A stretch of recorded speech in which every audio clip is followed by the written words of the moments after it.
dhafku jeclaado intuu dhaxanku fariisto halbowla hadii ka qaadin dhanka wadnaha ku seexsho haddii qof dhafku jeclaado intuu dhaxanku fariisto halbowla hadii ka qaadin dhanka wadnaha ku seexsho دمعدو كداري نبكو باضي عاشقاقو برواقادو دحتوغانا ديقاها كفوري سماها وديقاها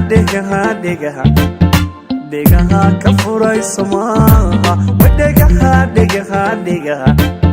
ديقاها كفوري سماها